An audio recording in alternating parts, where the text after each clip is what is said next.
merlokke basa Inggris. Nek masa kala kowe gareng tekan luar negeri apa ora nggo basa Inggris? Nggih, Pak. Sendika ngestaken dawuh, Pak. Tapura ning sesuk anggere ora mlebu seminggu neh tutuk sirahmu. Nggih, Pak, nggih, Pak. Ngestaken dawuh, Pak. Nganggo layang. Nggih, Pak. Ngagem perangko mboten sakaremu. Nggih, Pak. Bagong, halo Pak Guru. Ora mlebu pirang dina? 3 sasi, Pak.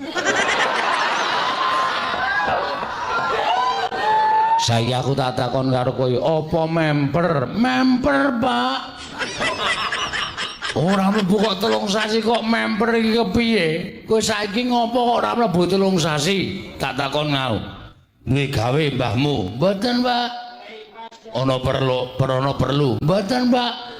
Nganu ora mlebu kok ngungkuli prei. Nggih, Pak, kula seneng ya, Pak. Lho. Sebab apa ora mlebu? Anu, Pak, seragam kula teles.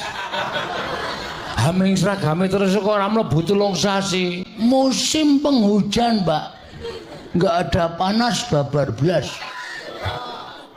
Kula terus kan nganggo napa? Kancane nganggo seragam, kula ora nganggo seragam niku malu, Pak. Terima ora mlebu. Ketinggalan pelajaran.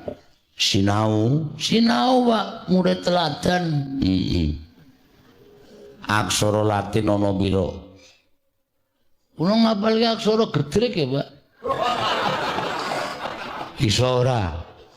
Aksara Latin ana pira? 6 likur, Pak. Apa wae? A, B, C, D, E, F, G, A, Z. Sesuk sinau. Sesuk ta, Pak?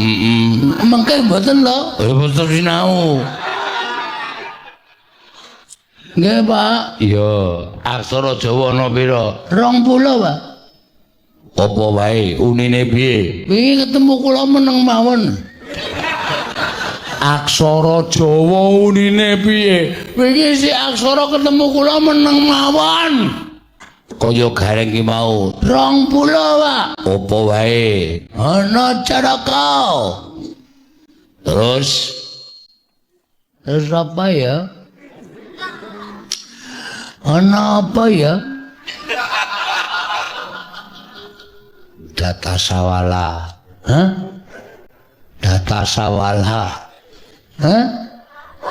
Data sawala. Data sawala, Pak. Bardata sawala pada jayanya. Hah? Pada jayanya. Rada seru. Pada jayanya budak. Nah, pada jayanya budak, Pak. Budak iki rasa. Oh, budake rasa, Pak. Budake rasa. Cah iki kaya ngono kok ya ketampa lho. Nyogok, Pak. Oh. Bar padha jayanya. Yo, terakhir iki mengkari iki lho. Mawata. Kok malah guyu ki ngapae? Kurang seru kowe. Apa? Mawata. Hah? Mawata. Hah? Mawata. Mata tengah, Pak. Mata tengah dengkulmu melocot ora. Hahaha, apa?